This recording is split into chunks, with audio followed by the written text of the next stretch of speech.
For 8 straight years, the KGB read every top-secret document inside the U.S. Embassy in Moscow. The CIA was completely blind to it. The NSA missed it entirely.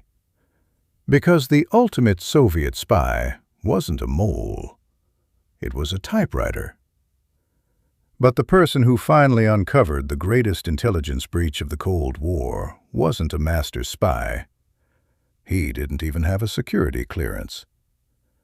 He was a 53-year-old night shift janitor, a guy with a mop, who noticed a tiny detail that the greatest intelligence agencies in the world walked right past. I'm Victor Red. Welcome to the Red Files. Let's open the case of Operation Gunman. Somewhere inside the United States Embassy in Moscow, in a room cleared for classified typing, a machine was reading every word America's diplomats believed they were keeping secret. And it had been doing so, quietly, faithfully, for nearly 8 years. Nobody suspected the typewriter. Nobody, that is, until a night shift janitor with bad knees and a habit of picking up things that did not belong on the floor reached under a desk and felt something that should not have been there. His name was not in any headline. His face never appeared on the evening news. He did not get a medal, at least not one he was ever allowed to talk about. He was just a man with a mop, working the graveyard shift in one of the most surveilled buildings on the surface of the earth.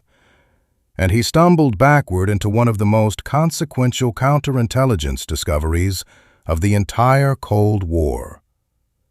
This is his story. And it is a story about how the smallest people, in the smallest moments, standing in the most unremarkable hallways of history, sometimes change everything. His name was Francis Edward Malone. Everyone called him Frank. He was 53 years old in the autumn of 1983, which meant he had been born into the Depression, baptized into World War II, seasoned by Korea, and delivered, confused and slightly bitter, into a world he did not fully recognize anymore. He was not a spy. He was not a hero in any cinematic sense. He was a working man, a lifer in the federal civil service labyrinth, a man whose hands showed every year he had lived them. He was 5'10", though he had started to stoop some in his late 40s, the old shrapnel wound in his left hip turning him into a question mark when the Moscow winters settled in and the cold pressed through the walls of the embassy like a creditor. He wore the same 2 pairs of khaki work trousers on alternating nights. His boots were Chippewa, resoled twice, and he polished them every Sunday morning while the radio played something he remembered from before the world went strange. His hair was the color of old nickels, cut short, and he had a face like a topographical map of places nobody visits on purpose, creviced, specific, earned. He had come to Moscow through a route so bureaucratically improbable that it almost suggested the hand of God, if God were a GS-7 administrator in the State Department's Office of Foreign Buildings Operations. But we'll get to that. First, you need to understand Moscow. Not the Moscow of travel posters or Cold War thriller paperbacks, but the real Moscow of 1983, the actual physical city that pressed against the embassy walls on Ulitsa Tchaikovskaya every single night. The street itself was named after the composer. There was something almost unbearably ironic about that. Tchaikovsky, who wrote music of such oceanic emotional scope that it could break your sternum open from the inside, and here, on his street, sat the beige stone fortress of American diplomacy, a building where emotion was not permitted, where every word was measured, every movement logged, every hallway assumed to be a listening post for the KGB. By 1983, the Cold War was not running hot. It was running at a low, continuous, nauseating fever. The kind of fever that does not kill you, but prevents you from ever fully sleeping. Leonid Brezhnev had died the previous November, and the Soviet Union was on its third general secretary in 13 months.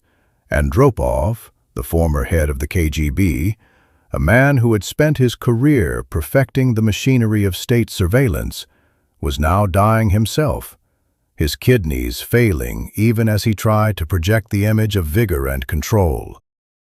In Washington, Ronald Reagan had called the Soviet Union an evil empire just 9 months earlier, in March of 1983. The Soviets had shot down Korean Airlines Flight 007 in September, killing 269 people, including a sitting U.S. congressman. The world was watching the two superpowers with the specific, electrified attention of a crowd watching two men argue at a bar, both of whom are known to carry guns. The embassy on Tchaikovsky Street sat inside all of this like a small island of America, improbable and defiant, surrounded by a city that watched it with professional interest. The building itself was a particular kind of beautiful, the kind that architecture critics call neoclassical and that everyone else calls serious. 7 stories of limestone and tension, the American seal above the entrance, Soviet plainclothes officers in cars parked across the street around the clock in rotation, keeping notes. Microwave beams aimed at the upper floors from the rooftops of neighboring buildings, a fact the embassy's security personnel argued about constantly, arguing about whether they caused cancer in the staff, arguing about what exactly the Soviets were trying to accomplish, arguing in rooms they hoped were not being listened to, in voices they hoped were not being read. And on the lower floors, every night from 10 p.m. until 6 a.m., Frank Malone pushed a mop and tried not to think too hard about any of it. Frank had grown up in Scranton, Pennsylvania, the second of 4 children born to Patrick and Moira Malone, who had come from County Clare in 1921 with $30, a cardboard suitcase, and the specific stubborn determination of people who have decided that wherever they're going, it has to be better than where they left. Patrick Malone found work in the anthracite coal mines north of Scranton. Not immediately, and not without the particular humiliations that immigrant workers absorbed as a cost of entry in those years. The foreman who mispronounced his name deliberately, the boarding house that charged him double because of his accent, the paycheck that was always somehow less than the number he'd been told. But Patrick was a man who did not spend much energy on resentment.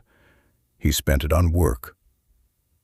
By the time Frank was born, in 1930, Patrick was a shift supervisor, which in Scranton terms meant he had achieved something genuinely meaningful.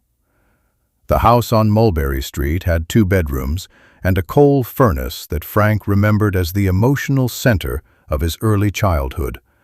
The ritual of feeding it in the morning, the specific sulphurous warmth it put into the air, the way the pipes ticked and groaned as they expanded. The Malone children slept 2 to a bed. They ate whatever Moira put in front of them without complaint, because complaint was not a currency the household accepted. They went to St. Patrick's School on William Street, where Sister Mary Ignatius taught arithmetic with a ruler in her hand and the conviction that God had opinions about long division. Frank was not a brilliant student in the way that anyone would have recognized, but he was a precise one. He noticed things. He was the kind of child who, when sent to the store for a pound of butter, would come back and tell his mother that the 3rd step on the Kowalski's porch had a loose board that was going to cause someone a turned ankle. He catalogued the world. He had a mechanic's eye, a gift for the specific, a native suspicion of anything that was not quite right. In school they called it being fussy. In the intelligence community, decades later, they would have called it exactly what it was, the perceptual superpower of a born analyst. He was 13 when Pearl Harbor happened, and he experienced it the way all American children of that age experienced it, as a sudden, violent clarification of the world's actual nature. His older brother Tommy enlisted the following year. Frank would have to wait.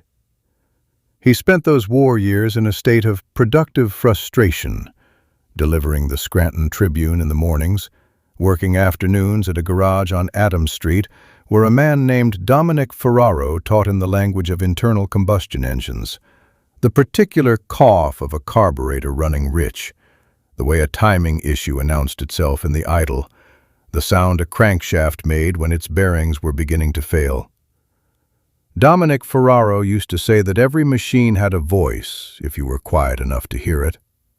Frank Malone would spend his entire life proving that right. He was drafted in 1950, Korea. He was 20 years old, trained at Fort Benning, and shipped to the Korean Peninsula in the dead of winter, where the cold was of a different philosophical category entirely than anything he had experienced in Pennsylvania. It was not cold in the meteorological sense. It was cold in the existential sense.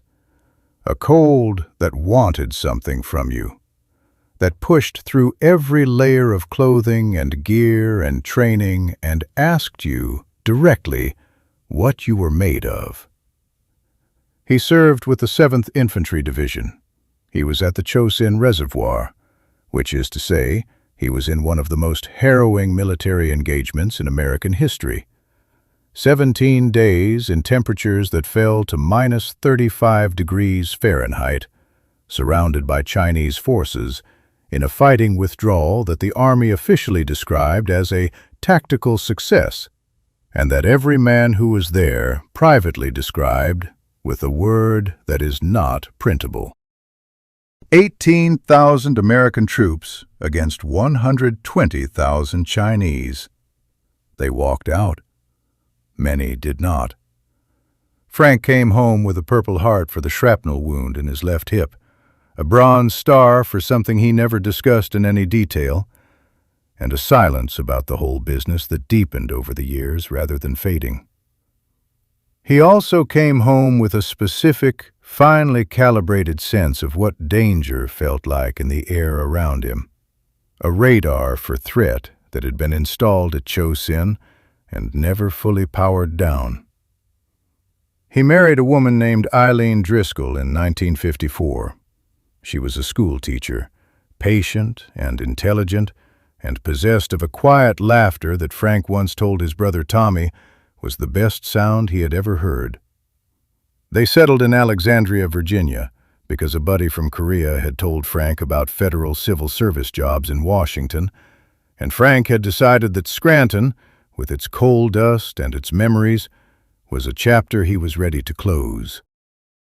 He got a maintenance position with the State Department in 1956, building operations, the unglamorous machinery of American diplomacy, the boilers, the electrical systems, the plumbing, the HVAC, the endless bureaucratic infrastructure that had to function flawlessly for the diplomats upstairs to do their work.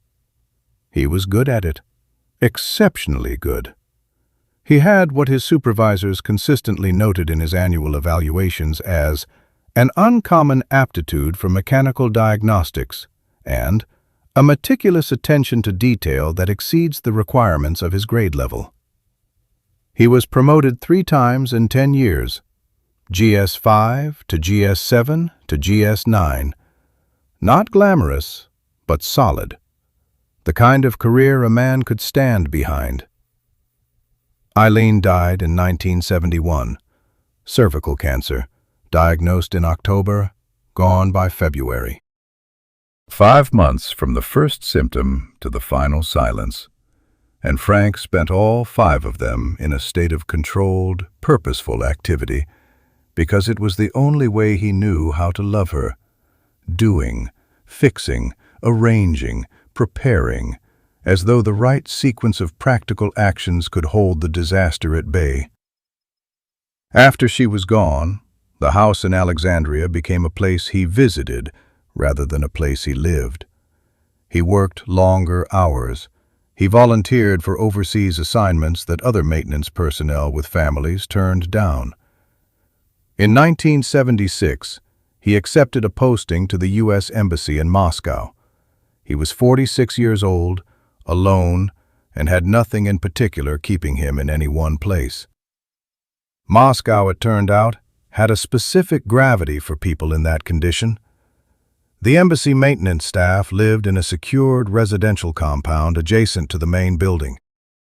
Their quarters were modest by American standards, comfortable by Moscow standards, and surveilled by Soviet standards, which is to say, at all times and in all directions, by methods ranging from the obvious to the sophisticated. Frank's apartment was on the third floor of the residential building, 2 rooms plus a bathroom, a window that faced a courtyard where the Soviet janitors, technically the embassy's local contracted staff, practically the KGB's eyes and ears in the building, occasionally gathered to smoke. He had learned quickly, from the diplomatic security officer during his first week's orientation, that the local contracted employees were not to be treated as adversaries, but were also not to be trusted with anything sensitive. It was, the DSO had explained, with the weary precision of a man who had given this briefing dozens of times, a distinction without much practical difference. Frank had nodded and said nothing. He had understood this particular kind of institutional doublespeak since Korea. His night shift began at 10 p.m. and ended at 6 a.m. He was responsible for the first 3 floors of the main chancery building, the administrative offices, the consular section, the communications anteroom, and the long hallway that connected them all. His equipment was American-supplied, a Tennant floor cleaning machine for the hard floors, a wide deck vacuum for the carpeted areas, mop buckets of commercial-grade stainless steel, cleaning chemicals shipped in from the General Services Administration depot in Frankfurt. His supplies were logged. His movements were logged. Every entry into each room was recorded on a sign-in sheet, initialed and timed. The night shift was, in its own peculiar way, one of the most surveilled working environments on Earth. And yet, in the specific paradox of the Cold War embassy, it was also one of the most intimate. Because at 10 p.m., the diplomats went home to the residential compound. The day shift staff locked their desks and filed out, and what remained was the building itself, the actual physical structure, stripped of its official human activity, and the men and women tasked with keeping it clean. Frank Malone knew this building the way a doctor knows a patient he has been treating for years. Not academically, physically. He knew the particular groan the elevator made between the 2nd and 3rd floors. He knew the 3 linoleum tiles in the corridor outside the consular section that had begun to separate from the subfloor, creating a specific sequence of sounds under foot traffic, a soft click, then a hollow thud, then nothing, that told him the adhesive bond was failing. He knew the way the fluorescent light in the northwest stairwell flickered in cold weather because the ballast was aging and the cold contracted the casing around it. He knew the building's voice. Dominic Ferraro would have been proud. He had been in Moscow for 7 years by the autumn of 1983. He had watched the city change and not change simultaneously. The same gray concrete certainty on the streets, the same long coats and purposeful expressions on the pedestrians, but new layers of surveillance technology appearing in and around the embassy with a regularity that the security staff treated with exhausted professionalism. Parabolic microphones aimed at the upper floors from neighboring rooftops. The microwave transmissions that had been discovered in the 70s and debated ever since. The carefully placed human assets, the local contracted workers who reported back to the KGB what they saw and heard during their shifts. Frank was not frightened by any of this. He was watchful.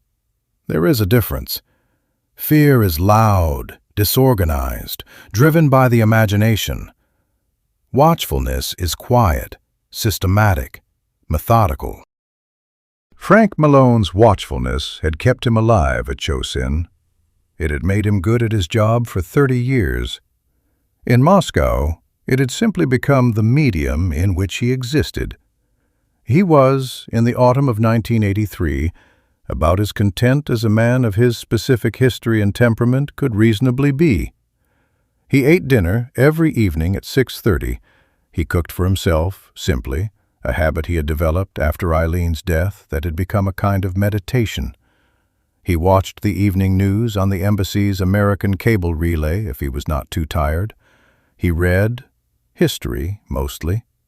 He had a particular fondness for accounts of military engineering, siege warfare, fortification, the mechanics of how armies had historically tried to prevent other armies from getting in or from knowing what was happening inside.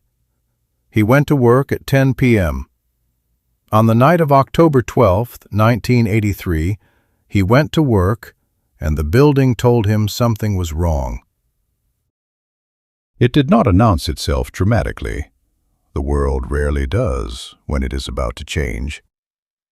It announced itself the way all mechanical anomalies announce themselves to people who have trained their senses to receive them. As a small wrongness, a friction in the expected pattern, a note that did not belong in the chord.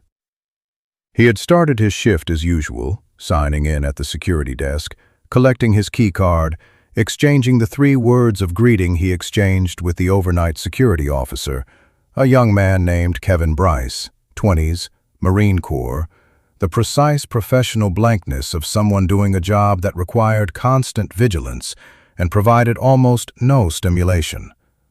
Frank liked him. He reminded him, vaguely, of the better young men he had served with in Korea. He started on the first floor and worked upward. This was his routine: floors, then surfaces, then trash receptacles, then the final walkthrough to confirm the visual standard. He moved through the consular waiting area, the hallway, the supply room, the small administrative kitchen with its institutional coffee machine that dripped continuously even when no one was using it, producing a steady, faint smell of burning residue that permeated the corridor at all hours. He had been in the building for approximately 90 minutes when he entered the typing pool on the second floor. The typing pool was not, by 1983, what it had once been. The age of the IBM Selectric was giving way, slowly, bureaucratically, the way all technological transitions happen in government, to the first generation of dedicated word processors. But the Selectrics were still there, 11 of them, arranged on the 2 long tables that ran parallel to the windows on the north side of the room.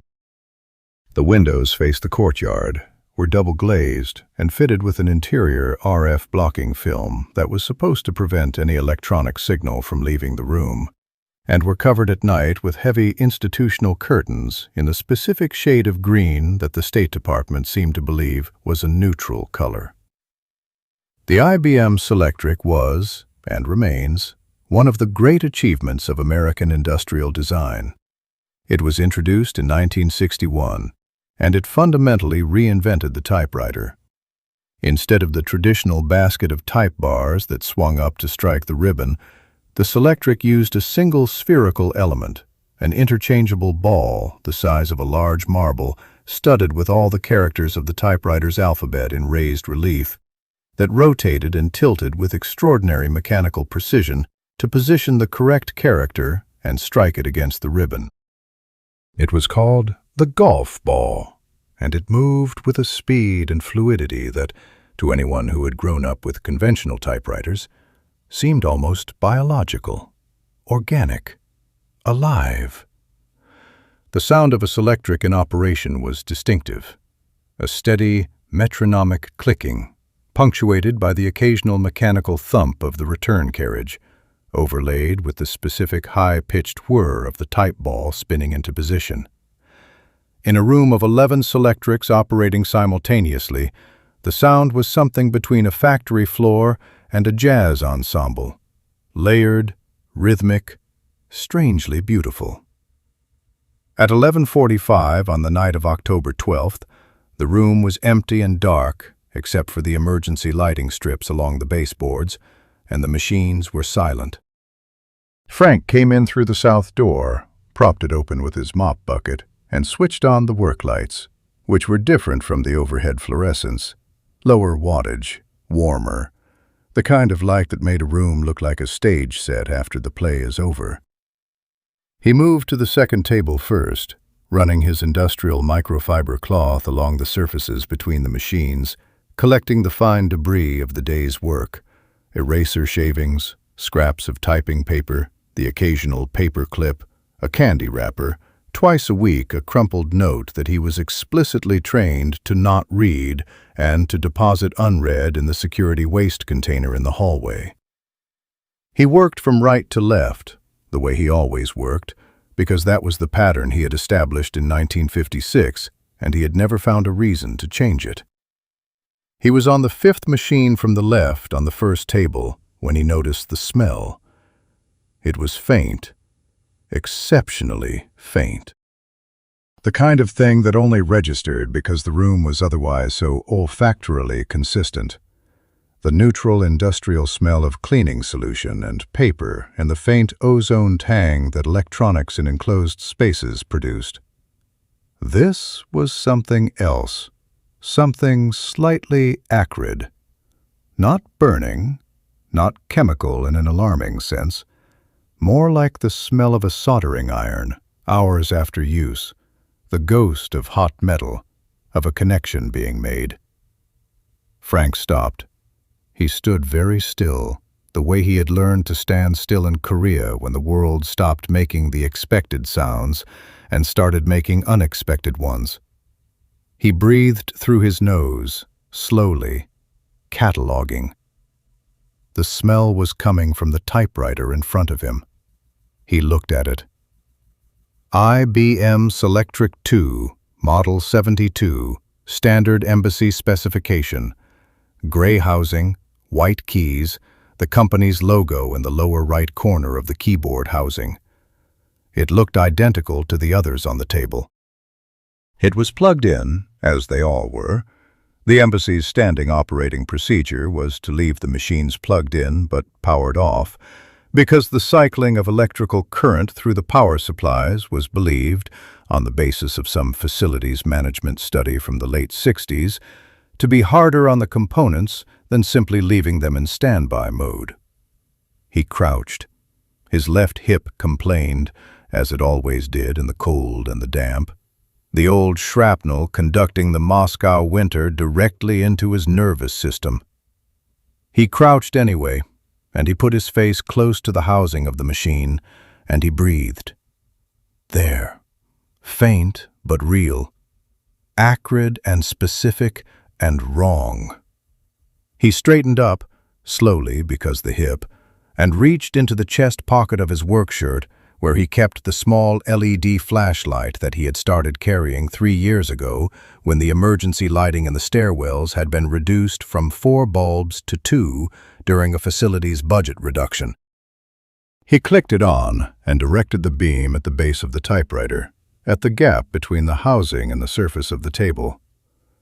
The gap was wrong. Not dramatically wrong. Not visibly wrong to anyone who had not been cleaning these machines 5 nights a week for the better part of 2 years. But Frank had been cleaning these machines 5 nights a week for the better part of 2 years, and the gap on the left side of the housing, the side closest to the machine's main motor assembly, was approximately 2 millimeters wider than it should have been. 2 millimeters. The width of a pencil's graphite core. Not enough to notice without the flashlight, without the crouch, without the years of accumulated familiarity with the expected physical profile of the object. But Frank noticed. He stood up. He looked at the machine. He did not touch it. In 30 years of maintenance work, Frank Malone had developed a personal taxonomy of mechanical problems. There were problems that announced themselves immediately and asked for immediate action. There were problems that were chronic, stable, and managed through regular servicing. And there were problems that were subtle, recent, and wrong in a way that did not fit any established pattern of normal wear or failure. The gap was the third kind, and the smell was the third kind, and together they were something that his body recognized before his brain had fully processed the data. A threat pattern, ancient and wordless, the same signal that had made him drop into a snowdrift at the Chosin Reservoir a half-second before a Chinese soldier's position gave itself away. He stood in the half-light of the typing pool on the second floor of the United States Embassy in Moscow, and he felt the specific, unmistakable sensation of being in a room where someone had done something that they had not been authorized to do. He did not touch the typewriter. He finished his shift. He cleaned the rest of the room. He emptied the waste receptacles. He mopped the hard floor section near the entrance. He worked with complete, methodical normality because Frank Malone had not survived Korea and 30 years of federal civil service by being the kind of man who acted before he had thought the situation through. But at 6:15 in the morning, after he had clocked out and returned to his apartment and sat down at the small table where he ate his meals, with a cup of instant coffee that he did not taste, he pulled out the small notebook he kept for maintenance anomalies, a habit from his first month in the job, a record of things that were not quite right and had not yet been explained. And he wrote 4 words: Selectric 2, Table 1, left. And then he sat with the Moscow morning coming gray and cold through his window, and he thought about what he had smelled and what he had seen, and he understood, not completely, not with the technical specificity that would come later, but with the gut certainty of a man who has been paying attention for a long time, that something had been done to that machine. Something had been put inside it. He spent the daylight hours of October 13th sleeping poorly, which was not unusual, and thinking carefully, which was. He lay in the narrow bed in his apartment and turned the problem over in his mind the way he turned mechanical problems over, not emotionally, but systematically, examining each face of it. What did he know? He knew the smell. He knew the gap. He knew the machine had not been serviced recently.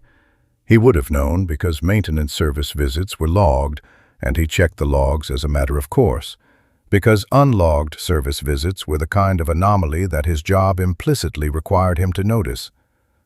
The last logged service visit for the typing pool machines had been August 19th, and that had been for machine number 3 on table 2, which had been developing a platen feed problem. What did the smell mean? Frank was not an electronics specialist. He was a mechanical maintenance specialist with a strong ancillary background in electrical systems, because in a large building all systems eventually intersected. But he knew enough about electronics to know that the smell of solder, even aged, hours-old solder, meant that a connection had been made. A component had been added or removed or modified. Something had been taken apart and put back together with something new inside it. What would be new inside a typewriter? He lay on his back and looked at the ceiling of his apartment, which was the same textured plaster that covered every ceiling in the residential compound, and he thought about this with a slowness and care that was almost meditative. A typewriter was, at its core, a mechanical device with an electrical motor. The motor drove the type ball mechanism. The keyboard sent electrical signals to a series of solenoids that controlled the type ball's rotation and tilt. There was a power transformer, a motor controller circuit, a series of sensing switches. None of it was complicated by the standards of 1983 electronics. None of it was, under normal circumstances, interesting to anyone outside a typewriter repair shop. Unless, Frank thought, you were interested in what the typewriter was typing. The thought arrived quietly, without drama, the way the most important thoughts often do. It arrived with the specific authority of a conclusion that has been waiting for its premises to assemble themselves. He thought about what he knew about intelligence work, which was not a great deal, but was not nothing. He had been in Moscow for 7 years. He had attended the diplomatic security briefings, not because he was required to. His position was technically outside the clearance threshold for most of the security briefing's content, but because the DSO, a man named Harrison, who Frank respected, had developed the habit of inviting the senior maintenance staff to the outer sessions, on the theory that maintenance personnel saw more of the building's physical reality than almost anyone else, and that this made them a relevant population for certain kinds of security awareness. He had heard about electronic surveillance. He had heard about microphones embedded in walls, in furniture, in the decorative wooden objects that were periodically discovered in various diplomatic facilities and turned out to be beautifully crafted Soviet listening devices. He knew about the transmitters that had been found in the heating vents of the British Embassy.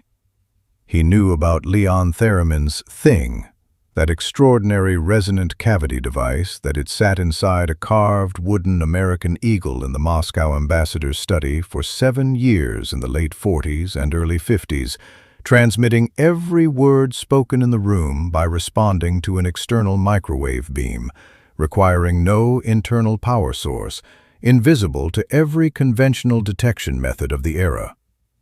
He knew that the Soviet intelligence services were, in this specific domain, operating at a level that was, by any objective measure, ahead of anything their American counterparts could easily counter. And he thought about what a listening device embedded in a typewriter might do that a conventional room microphone could not. A room microphone heard everything.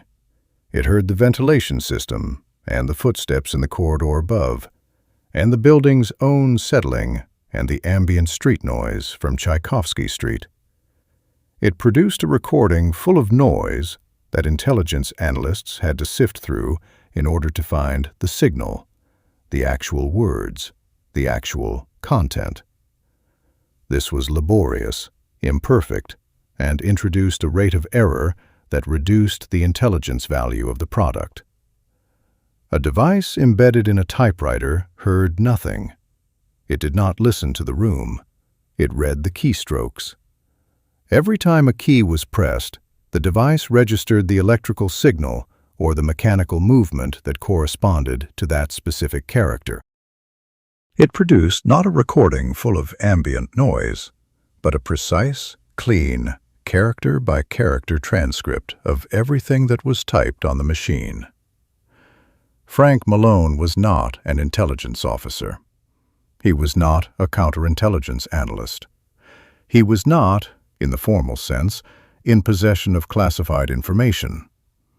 But he was a man who fixed machines for a living, and he had just worked out, alone in his apartment in Moscow on the morning of October 13, 1983, the basic operational concept of what the KGB's most sophisticated active intelligence operation against the United States had been doing, silently and invisibly, for the better part of a decade.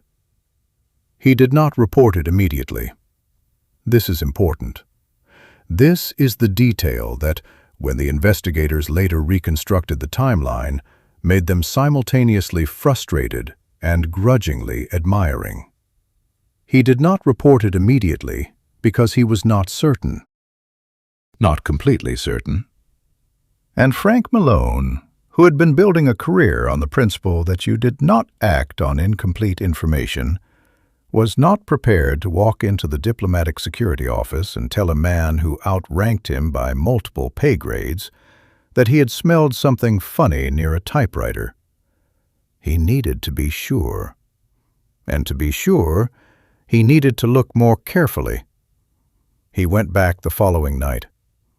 He began his shift normally, moved through the first floor normally, appeared in the typing pool at his normal time, approximately 11:15, and approached the second table first, as he sometimes varied his routine, which he had been doing deliberately for the past several months for no particular reason except that it seemed like the sensible kind of behavior in a building that was watched.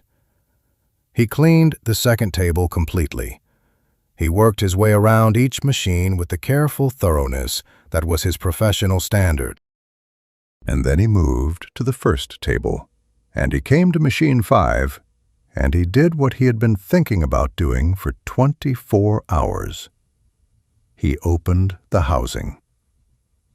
The IBM Selectric's outer housing was held in place by 4 Phillips head screws, 2 on each side of the lower housing panel, that were accessible with the machine in the off position. Frank had opened Selectric housings before, for legitimate maintenance reasons.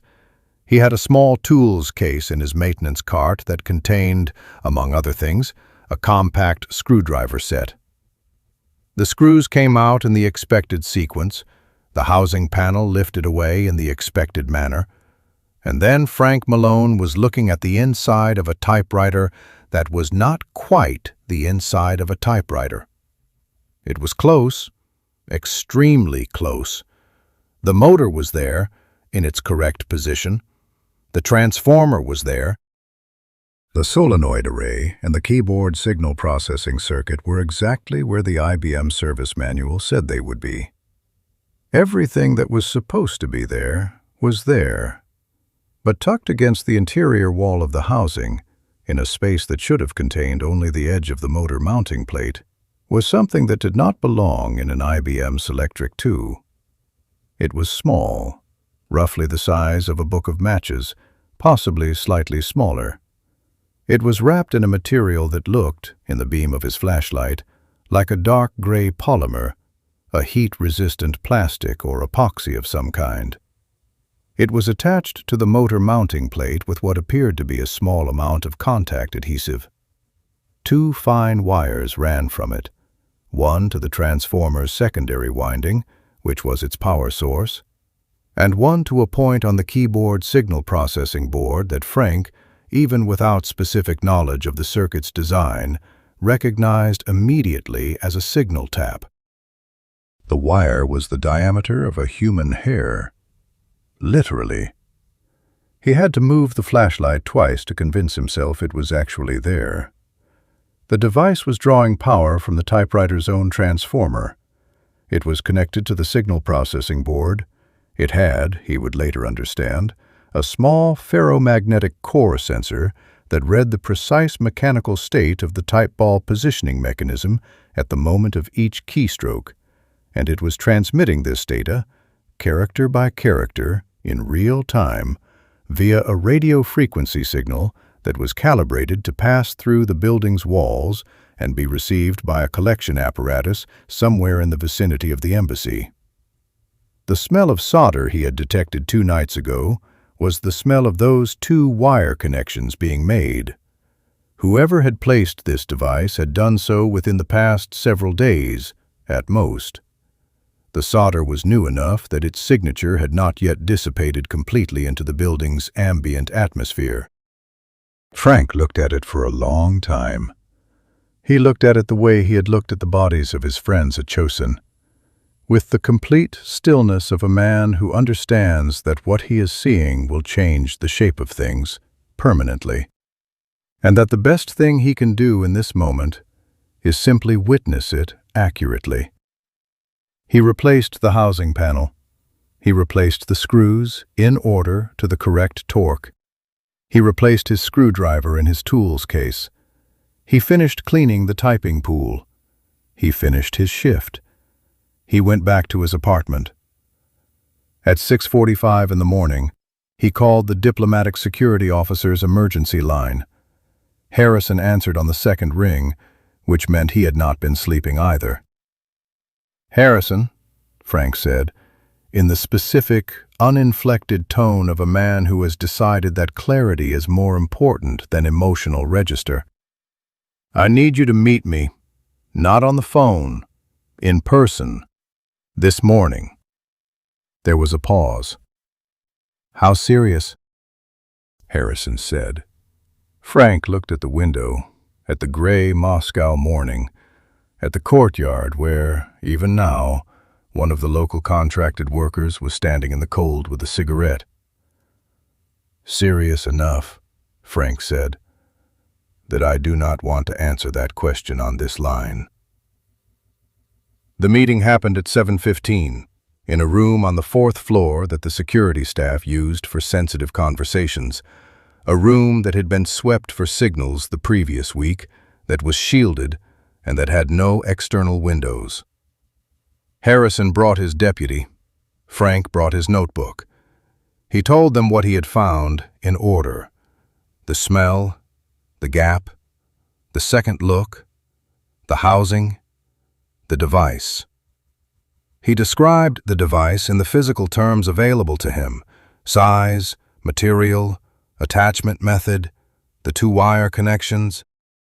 He said that he did not know what it did, but that based on where the wires ran, he believed it was reading the keyboard signal, and that based on the presence of what appeared to be an antenna element in the device's polymer casing, he believed it was transmitting. Harrison and his deputy listened without interruption. When Frank was finished, there was a silence of approximately 10 seconds, which Frank spent looking at the scratched surface of the conference table. "You did not disturb it," Harrison said. It was not quite a question. "No," Frank said. Another silence. "And you're certain you replaced the housing exactly as you found it?" "4 Phillips screws, same sequence, same torque," Frank said. "If anyone checks the machine, they won't not see anything different." Harrison looked at his deputy. His deputy looked at the table. A specific kind of look passed between them. The look of men who have just had a number of things simultaneously confirmed and a number of other things simultaneously complicated. "Frank," Harrison said, "I need you to understand something. What you've just told me is going to require some action that is going to be above my pay grade, significantly above.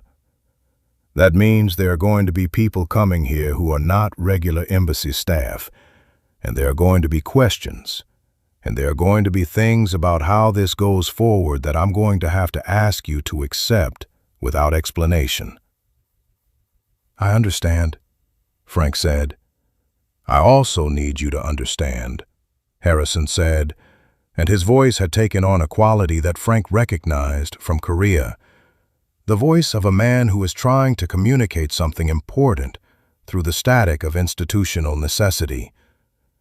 "That what you did last night was, technically speaking, outside your authorization. You opened that housing without a work order." Frank looked at him steadily. "I know that. I'm telling you that because some of the people who come here are going to focus on that fact," Harrison said.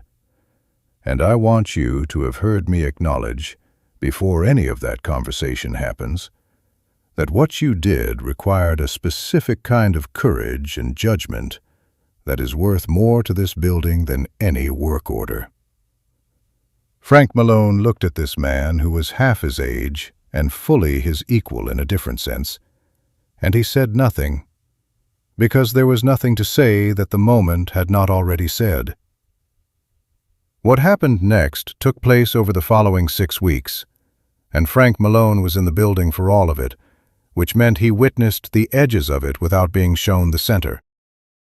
The people who came were from the National Security Agency and the Central Intelligence Agency, and they arrived over the course of several days in small groups, identified to the Moscow embassy staff as a routine technical security inspection team, A cover that was plausible enough to not raise immediate Soviet attention because technical security inspection teams came to Moscow regularly. The cover held. The device in the Selectric 2 on Table 1 was photographed, analyzed in place, and then removed with a care that Frank, watching from the corridor through the window in the typing pool door, thought looked almost surgical. The analysts spent 16 hours in the room over 2 days, and when they left, they took the typewriter with them in a diplomatic pouch. What they found, in the weeks that followed, was the full scope of something that had been operating since 1976. Not one machine, 16 machines. 16. IBM. Selectric typewriters across the United States Embassy in Moscow and the United States Consulate in Leningrad, all fitted with variants of the same device, all transmitting in real time to Soviet collection points. The operation had been running for 7 years. For 7 years, every classified cable drafted in those rooms, every diplomatic communication typed on those machines, every personnel record, every intelligence assessment, every strategic analysis produced at those 2 facilities, all of it had been read, character by character, in real time by the KGB before it was even finished being typed. The operation had a code name on the Soviet side that the Americans did not initially know. The NSA would eventually code-named their counterintelligence investigation Gunman. The full reconstruction of the damage, what had been read, what had been compromised, what intelligence operations had been burned, what diplomatic strategies had been anticipated and countered by the Soviets, took years. Some of it was never fully reconstructed. The nature of successful intelligence penetration is that you can document what you lose, but you can rarely fully account for how the loss was used, because the adversary who benefited is not in the habit of filing complete operational summaries with your filing clerks. The device itself, when the NSA's technical staff disassembled it fully and reverse-engineered its design, turned out to be a work of such elegant engineering that even the people whose job it was to be angry about it could not help being impressed by it. It used no external power source. It drew current from the typewriter's own transformer, making it completely invisible to any inspection that was looking for a separate power supply. It had no active transmitter in the conventional sense. It used a passive, resonant element that was excited by an external microwave beam aimed at the building, which meant it produced no detectable radio emission unless the interrogating beam was active. This was an evolution of the same principle Leon Theremin had demonstrated in 1945 with his resonant cavity device, the same principle that Frank Malone had, in his sleepless hours, dimly intuited as a precedent. The people from NSA called the device the most sophisticated passive intelligence collection device they had ever recovered. They said this in classified briefings, in a language of controlled, professional assessment. What they meant, stripped of the clinical vocabulary, was that it was a masterpiece. It was also because Frank Malone had been paying attention to the smell of things that should not smell the way they smelled, now sitting in a vault at Fort Meade, rather than sitting in a typewriter in Moscow, reading America's diplomatic secrets. There was a meeting in December, in a room Frank was not technically cleared for, attended by people whose names he was not told, in which the question of what to do about the discovery was formally considered.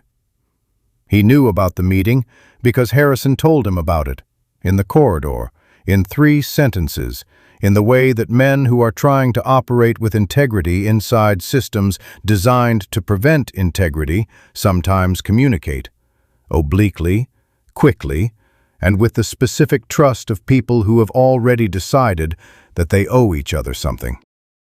The decision that came out of the meeting was a decision about what to do with the typewriters that were still in place.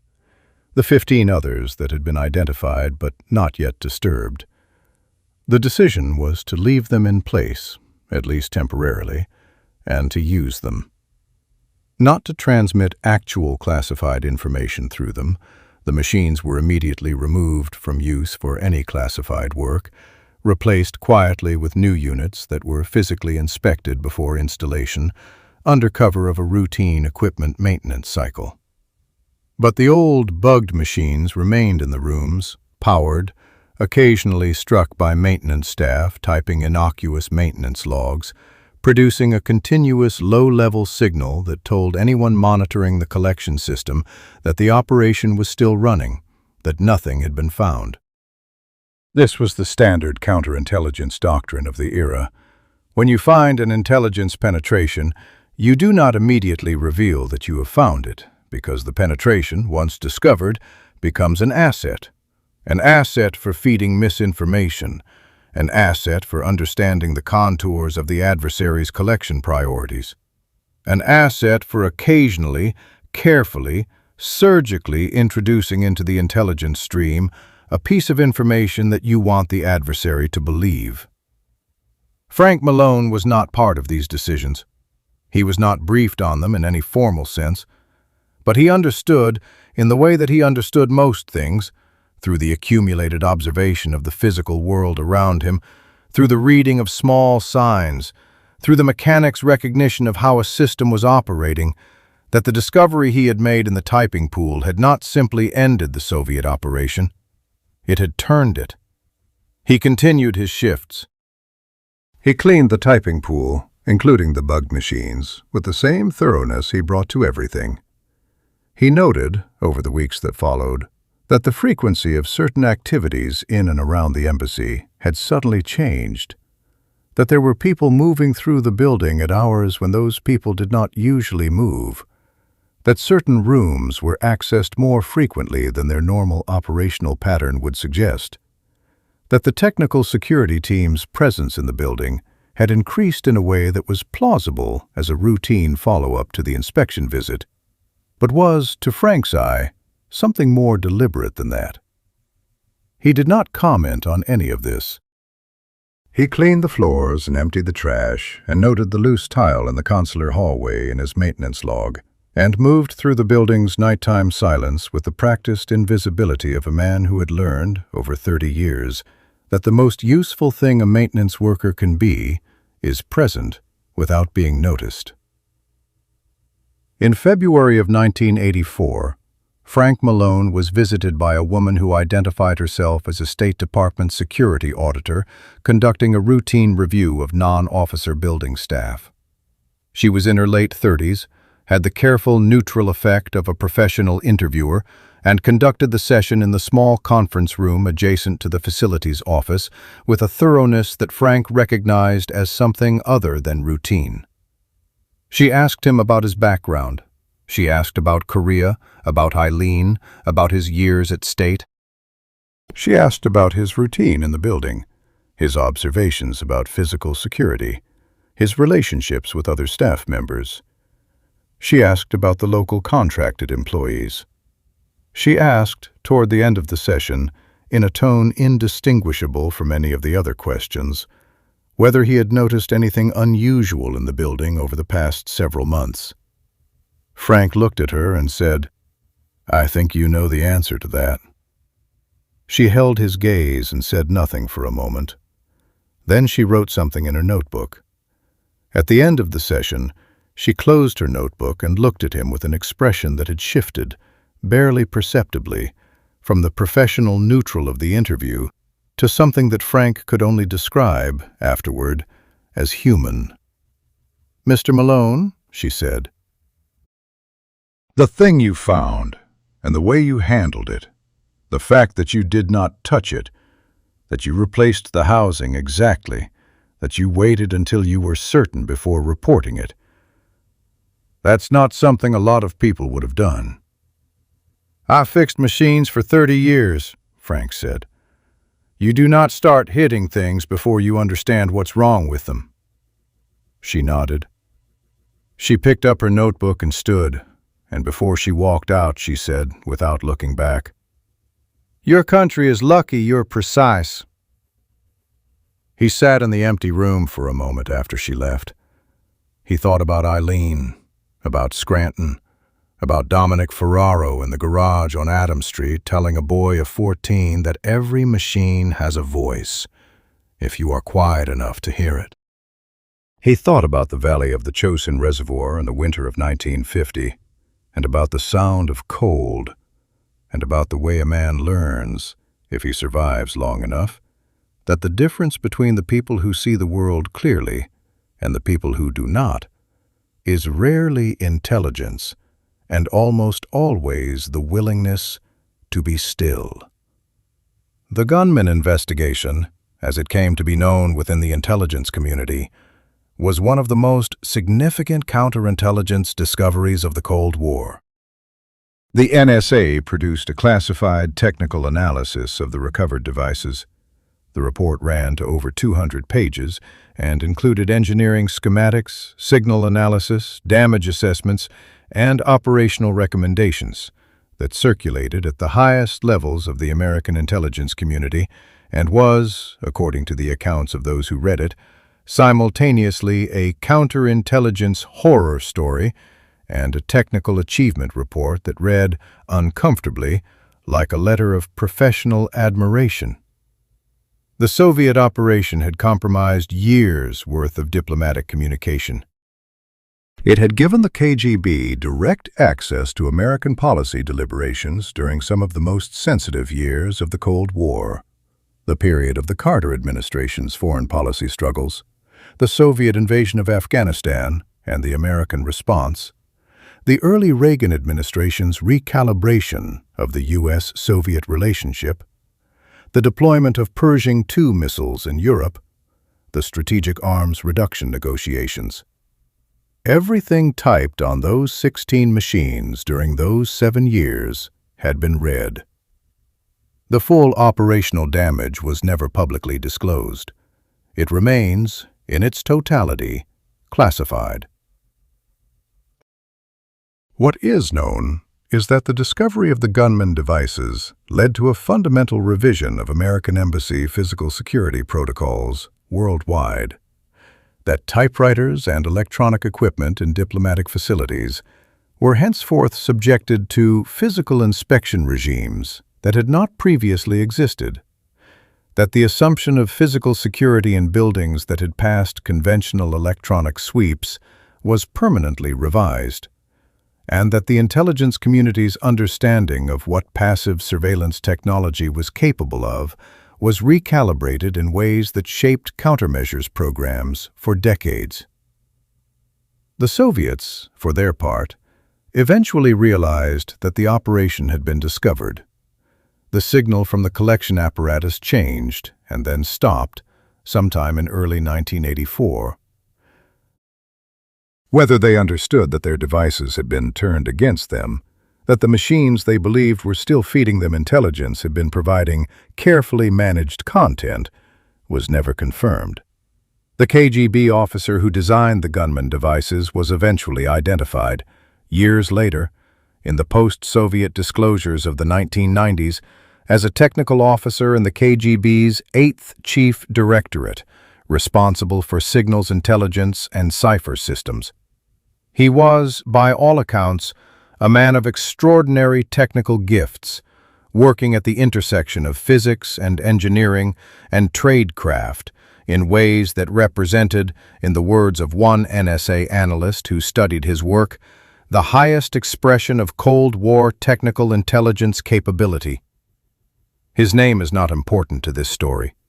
What is important is that his work, for all its brilliance, was undone by a man with a mop and a nose for things that smelled wrong. Frank Malone completed his posting in Moscow in 1985. He returned to Washington and served 2 more years in the State Department's Facilities Division before retiring.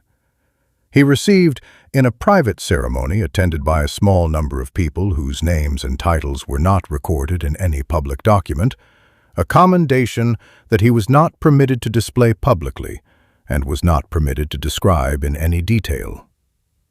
He went back to Alexandria. He bought a small house, because the apartment he had been renting for the past decade had never felt like a place he lived. He cooked simply, read history, and occasionally drove to Scranton, where his youngest brother still lived on Mulberry Street, in a house 4 doors down from the one they had grown up in. He never spoke publicly about what he had found in the typing pool in Moscow. He never gave an interview. He was not a man who wanted to be a story. He had lived his entire adult life in the service of a principle that he could not have articulated in a formal speech, but that animated everything he did. The principle that the world was held together, in the end, not by the dramatic actions of the celebrated, but by the daily, precise, uncelebrated attention of people who showed up, paid attention, and did the thing that needed to be done. Eileen had known this about him, he thought, on the good days. The way she had watched him fixing the furnace in the Alexandria house, or adjusting the belt on the vacuum cleaner, or spending a Saturday afternoon recalibrating the timing on the car engine. She had watched with the specific attention of someone who understood that these were not small acts, that they were continuous expressions of a man's fundamental relationship with the world. He thought about her in Moscow more than he thought about the war or the Cold War or anything that history would remember. He thought about her in the quiet of the embassy at 3 in the morning, when the building was still and his machines were clean and the work was done and the night stretched forward. He thought that she would have understood what he had found and what he had done with it, and that she would not have made a great fuss about it, which was the highest compliment she could have paid. There is a version of history that is made by great men in great rooms, making great decisions that echo through centuries. This is the version that gets written in textbooks and commissioned in statuary and argued about in graduate seminars. And then there is the other version, the version that happens in the corridors between the great rooms, in the hours when the great men are sleeping. The version that moves on the agency of people whose names are not in the briefings, the maintenance worker who hears the wrong smell, the secretary who notices the file that is not quite where she left it, the night shift security guard who sees the same car parked in the wrong place 3 nights running and writes it down in a notebook that nobody else reads. The Cold War was decided, in the large sense, by missiles and economics and ideology and the weight of competing systems pressing against each other until one of them gave way. But it was also decided, in the small sense, by 10,000 moments exactly like the moment on the night of October 12, 1983, when a man with bad knees and a mop bucket and 30 years of watching the world carefully enough to hear what it was telling him, crouched down next to an IBM Selectric typewriter in the United States Embassy in Moscow and paid attention. 7 machines on 2 tables. 11 years of accumulated mechanical knowledge. 1 smell, 1 gap, 2 millimeters. That's the margin. That's the margin by which the world changes. Frank Malone knew this. He would never have said it out loud, because he was not the kind of man who said things out loud that he considered self-evident. But he knew it the way he knew the voice of every machine he had ever worked with. Not as an argument, not as a belief, but as a physical fact, experienced in the body, in the dark, in the cold, in the specific and unremarkable hours that history forgets. Every machine has a voice, if you are quiet enough to hear it. The Gunman operation remains one of the most significant documented cases of signals intelligence penetration in the Cold War record. 16 IBM Selectric typewriters were compromised between 1976 and 1984. The full extent of the intelligence damage has never been publicly disclosed. The technical specifications of the recovered devices remained classified for decades. The janitor, whose discovery ended the operation, received no public recognition during his lifetime. His name does not appear in any unclassified record. He was just a man with a mop. He changed everything.